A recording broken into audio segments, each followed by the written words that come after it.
एक काजा फैक्शन पे 10 FIR क्यों दर्ज हुई? तमिलनाडु की पुलिस को रिमांड देने की तैयारी है। तमिलनाडु पुलिस तो तमिलनाडु के, अब वहाँ के मुख्यमंत्री यहाँ के उप मुख्यमंत्री के जन्मदिन पे आते हैं साहब, तो तमिलनाडु और बिहार एक होना चाहता है। 24 की तैयारी हो रही है, तो 24 की तैयारी करो, लेकिन किसी पत्रकार की गर्दन तो मत काटो। मोदी का विरोध करो, अमित शाह का विरोध करो। हम कहते मेरे साथ बात करने के लिए सुप्रीम कोर्ट के सीनियर एडवोकेट AP सिंह है। डॉक्टर साहब, मनीष कश्यप को लेकर पूछताछ कर रही है, हालांकि 1 दिन की रिमांड मिली है। EOW का कहना है कि वो और रिमांड की रिक्वेस्ट करेगी। पहले तो आप इस पूरे मामले पर क्या समझते हैं? इकोनॉमिक ऑफेंस विंग ने जिस तरह से इसमें सरकारी इशारे पर जांच शुरू की है, ये मामला ही इकोनॉमिक ऑफेंस विंग का नहीं था कायदे में। तो ये कायदा था, सरकार को लगा कि पब्लिक हार्मोनी डिस्टर्ब हुई। बात थी साउथ में बिहार के मजदूरों के साथ क्या हुआ, श्रमिकों के साथ क्या हुआ, क्या उनके साथ बर्बरता की गई, क्या उनके साथ गलत किया गया। और ये बिहार के पूर्वांचल के श्रमिकों के साथ पहली बार ऐसा नहीं हुआ।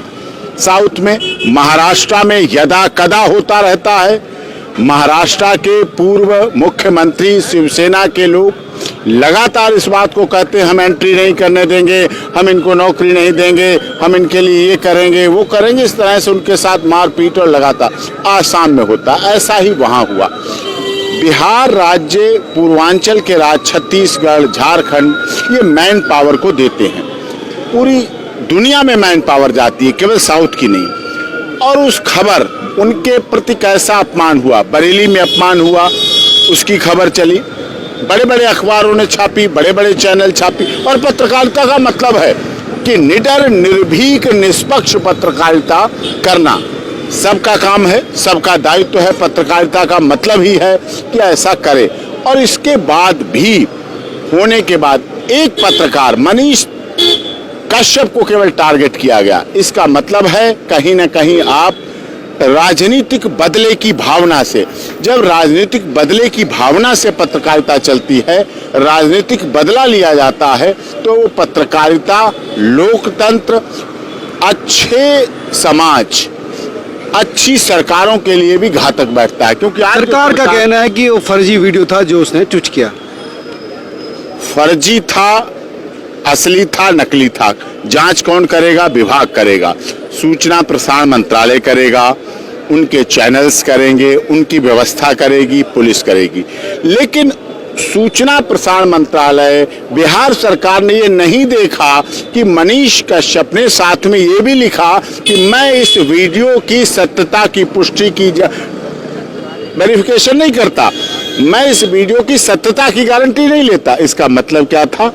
जो चीज आई, जो चीज देखी, ऐसे सभी, लगभग आज एक धारणा बन चुकी है, लगभग सभी चैनल इस तरह से सच झूठ वायरल, हर चैनल वायरल खबर के बारे में दिखाता है। फेक न्यूज है, असली न्यूज है, सत्य है, झूठ है, तो वो मोहर लगाते हैं, फैक्ट चेक किए, सत्य पाई, झूठ पाई गई, फेक पाई गई, तो उसको गलत साबित करते हैं, सही, लेकिन चलाते हैं, लेकिन दिखाते हैं। यानी उसकी कोई दोष नहीं है, अगर उसने डाला और कहा कि पुलिस इसकी जांच करेगी ओरिजिनल है कि नकली है। हाँ बिल्कुल, अगर जहां से आया है उसका सोर्स लिया जाता, उसके सोर्स के आधार पर जिसने डाला, जिसने भेजा, कई बार वो चीज पुरानी होती है, लोग ऐड कर देते हैं।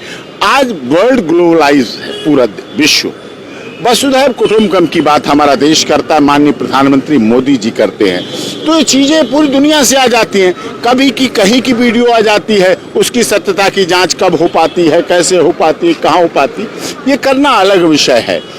अगर गलत भी था तो ककड़ी के चोर को कटारी से नहीं काट सकते आप।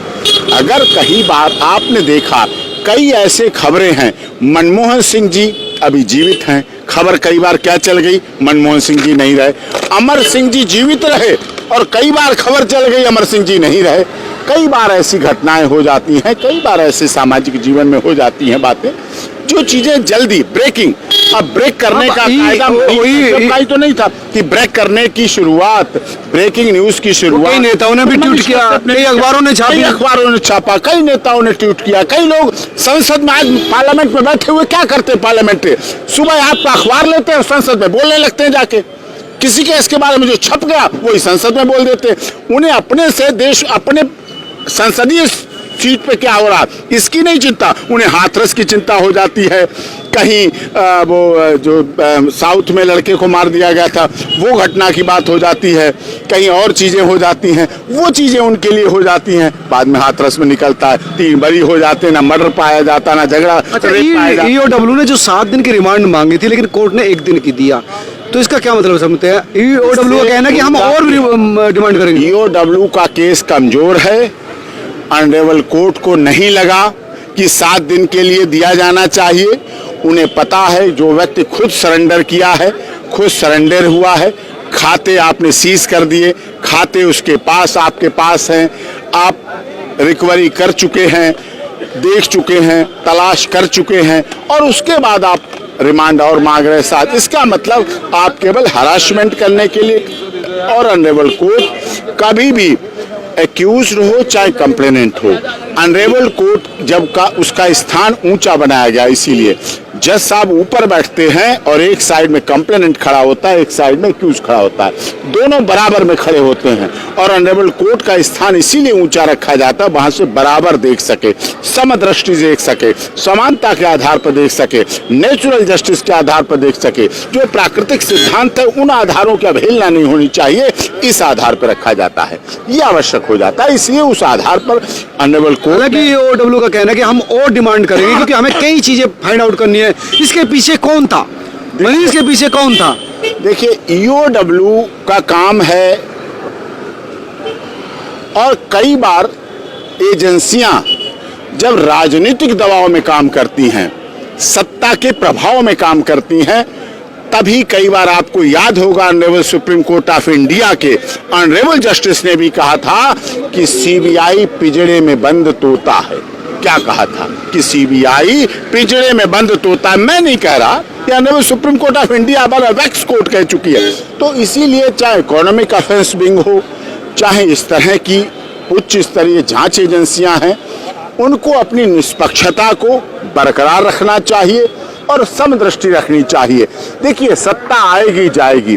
अगर आप बिहार की राजनीति की बात करें, आज नीतीश कुमार कहाँ हैं? 6 महीने नीतीश कुमार कहाँ थे? उससे पहले कहाँ थे नीतीश कुमार? कहाँ नहीं रहे। रामविलास पासवान जी अब दुनिया में नहीं है, बिहार के बड़े नेता थे, दलितों के नेता थे। कहाँ राजनीति में नहीं रहे, किस किस पार्टी में नहीं रहे। केंद्र में ऐसी कोई पार्टी नहीं रही जिसमें वो मंत्री नहीं रहे। तो सरकार का और ईओडब्ल्यू का ये मानना है, ये सोचते हैं कि इसके पीछे विपक्ष यानी बीजेपी की चाल हो या विपक्ष के नेताओं की चाल हो, तो वो चीजें गुलवाने के लिए और रिमांड चाहिए इनको।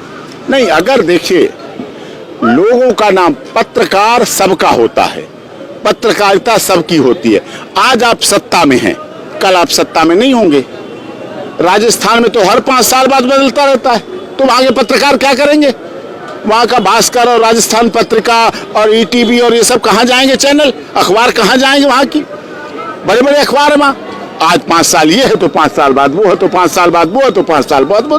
पत्रकार स्थिर रहता है, पत्रकार सच्चाई दिखाता है, पत्रकार सत्यता को लाता है, पत्रकार खबर देता है, और उसके आधार पर राजनीति सत्ता अपना अलग काम है। किसको नुकसान हो रहा है, क्या नहीं हो रहा, अगर उनके हिसाब से खबरें चलेंगी तो कोई सत्ता कभी जाएगी नहीं। और सिर्फ सत्ता पक्ष के लोगों से थोड़ी बात होगी, पत्रकार तो हर व्यक्ति से बात करता है। पत्रकार निष्पक्ष, निर्भीक, निडर पत्रकारिता का सिंबल होता है, और इस तरह से ऐसे बात करके उसको विचार लाने होते हैं, खबर लानी होती है, सत्य की खबर, सच की खबर। हर पत्रकार, हर अखबार, हर मैगजीन, हर न्यूज चैनल, हर यूट्यूब चैनल, सब इस बात को कहते हैं सच्चाई। कोई खबर, अखबार, मैगजीन, चैनल ये कहते हैं हम झूठ खबर दिखाते हैं, सच खबर, सच ही आदमी देखना चाहता है, सत्यता देखना चाहता है, सत्यता को सुनना पढ़ना चाहता है, इसलिए वो आपको पैसे देता है, खर्च करता है, आपकी टीआरपी बढ़ती है, टेलीविजन रेटिंग पॉइंट बढ़ाता है। वो सच्चाई जानना चाहता है, वो शाम को आता है, 8 से 12 घंटे काम करता है। यही जो कोचिंग इंस्टीट्यूट है, जो सिविल सर्विसेज की कोचिंग देते हैं ना, IAS PCS को बढ़ाते हैं, उनको भी नोटिस गया कि इन्होंने मनीष का प्रचार किया था। हालांकि उनका कहना था कि भाई हमने तो अपने प्रचार के लिए उसको पैसे दिए, तो उनको भी नोटिस दिया है, उनको भी लपेटे में लिया है। देखिए, इंस्टीट्यूट चलाने वालों का प्रोफेशन होता है, वो शिक्षा के नाम पर अपना इंस्टीट्यूट चला रहे हैं, बिजनेस कर रहे हैं, व्यापार कर रहे हैं। अब हमें भी कई इंस्टीट्यूट बुलाते हैं, लॉ कॉलेज बुलाते हैं, सेमिनार करते हैं, लॉ फेस्ट करते हैं, बुलाते हैं। तो जो सेलिब्रिटी है, अगर उन्हें लग रहा था कि मनीष सेलिब्रिटी है तो बुलाते थे, उसके आधार पर उनको देखते थे। इसमें किसी को कौन बुलाता है, कहाँ बुलाता है, इससे फर्क पड़ना नहीं चाहिए ना EW को। अगर हाँ, वो पैसा गलत साधनों से आया है, कहीं बाहर से पैसा आया है, पाकिस्तान से पैसा आया है, चाइना से पैसा आया, आप जरूर सवाल उठाइए कि हमारे देश की संप्रभुता के लिए हो सकता है गलत हो। किसी के खाते में जो 42 लाख जो है सीज किए हैं, वो यूट्यूब से आए हुए पैसे थे बताया जाता है उनका। तो जो यूट्यूब से व्यक्ति कमा रहा है, चला रहा है, टैक्स भी जाता है, तमाम चीजें टैक्स देता है, बैंक का जमा किया पैसा गलत तो नहीं है। बैंक का पैसा जमा किया हुआ बैंक के खाते के है, और तो कोई उसके पास से मिला नहीं, तो उसमें कोई बात नहीं, उसको मिला है, वहाँ दिया है, आगे देगा, कैश हिसाब देगा, टैक्स देगा, टैक्स दे रहा है, टैक्स पेयर है। उस तरह की चीजें नहीं होनी चाहिए। और फिर अगर ये होनी चाहिए तो ये पहले होती, अब क्यों हुई? एक खबर से जोड़ के क्यों हुई? एक खबर से जोड़ के 10 FIR क्यों हुई? एक काजा फेक्शन पे 10 FIR क्यों दर्ज हुई? तमिलनाडु की पुलिस को रिमांड देने की तैयारी है। तमिलनाडु पुलिस तो तमिलनाडु के, अब वहाँ के मुख्यमंत्री यहाँ के उप मुख्यमंत्री के जन्मदिन पे आते हैं साहब, तो तमिलनाडु और बिहार एक होना चाहता है। 24 की तैयारी हो रही है, तो 24 की तैयारी करो, लेकिन किसी पत्रकार की गर्दन तो मत काटो। मोदी का विरोध करो, अमित शाह का विरोध करो। हम कहते हैं एक बार नहीं 10 बार प्रधानमंत्री बन जाओ, 10 बार मोदी को हरा लो, लेकिन किसी पत्रकार का तो गला मत घाटो। पत्रकारिता और पत्रकार का आप गला घोटेंगे तो वो देश के लिए और हमारे समाज के लिए गलत है। पत्रकारिता का पेशा होता है कि सभी से बात करना, सभी के दर्द मिटाना, और जो समाज में उथल पुथल है वो भी दिखाना। अगर तमिलनाडु में वहाँ इस तरह की घटना हुई है, तमिलनाडु के तो जो राजनेता है वो लगातार मन से कह रहे हैं कि हिंदी भाषी को मारेंगे, पीटेंगे। यही बात तमिलनाडु पुलिस ने उनको, तमिलनाडु पुलिस यहाँ आगे, लेकिन उनको नहीं गिरफ्तार किया। बिहार के नेता उस पर क्या कर रहे हैं? जो तमिलनाडु के लोग, साउथ के लोग, जो उस तरह के, सब नहीं है साउथ में, ऐसे नहीं कि सारे लोग नॉर्थ इंडियन से विरोध करते हैं या नाराज रहते हैं या लड़ाई झगड़ा करते हैं या गालियां देते हैं या विरोध करते हैं, ऐसा नहीं, सब नहीं है। लेकिन कुछ ऐसे एंटी सोशल एलिमेंट हैं, वो महाराष्ट्र में भी है, तमिलनाडु में भी हैं, जिनकी राजनीति हिंदी भाषियों के विरोध में है, हिंदी के विरोध में, हिंदी भाषी और लोगों के विरोध में है। अब तमिलनाडु में, मद्रास में, चेन्नई में, हैदराबाद में हिंदी के बड़े बड़े भवन बने हुए हैं, हिंदी साहित्य सम्मेलन बने हुए हैं, हिंदी साहित्य पर बड़े बड़े काम कर रहे हैं लोग। कई बार मुझे बुलाया गया, वहाँ हिंदी के लिए सम्मानित किया गया, लेकिन वहाँ विरोध भी है हिंदी भाषा को लेके। वो अपनी क्षेत्रीय भाषा को बनाए रखना चाहते हैं, क्षेत्रीय भाषा के आधार पर उनकी राजनीति चल रही है। राजनीतिक रोटियां चमकाने का काम और राजनीति करने का काम हिंदी भाषा के माध्यम से किया, उसके लिए भाषा का प्रयोग किया जा रहा है। अच्छा होता अगर बिहार पुलिस उन लोगों को तमिलनाडु से गिरफ्तार करके लाती, उनकी जांच करती, उनका रिमांड मांगती, जिन्होंने बिहार के लोगों के साथ, बिहार के लोगों के लिए, बिहार की भाषा के लोगों के लिए, पूर्वांचल के लोगों के लिए वहाँ गलत बोला, गालियां दी और उनके लिए गलत किया। अब नए रिमांड की जो बात करें तो इसका मतलब है कि खोद के कुछ ऐसा चाहते हैं जिसको राजनीतिक रंग दिया जाए, जिसको पॉलिटिकली कलर दिया जाए। ये लग रहा है जो मामला EWO हो या फिर बिहार पुलिस हो या तमिलनाडु पुलिस हो, यानी तमाम लोगों की कोशिश ये है कि इसको किसी भी तरह से जस्टिफाई किया जाए। ये बात तो है, और इस बात के आधार पर ही ये किया जा रहा है कि इस तरह से बिहार पुलिस के लिए बहुत अच्छा होता अगर बिहार पुलिस महाराष्ट्र के लोगों को पकड़ के लाती जिन्होंने बिहार के लोगों के लिए गलत किया, यहाँ तक सुशांत सिंह राजपूत केस तो मैंने किया, मुझे पता है क्या क्या नहीं किया।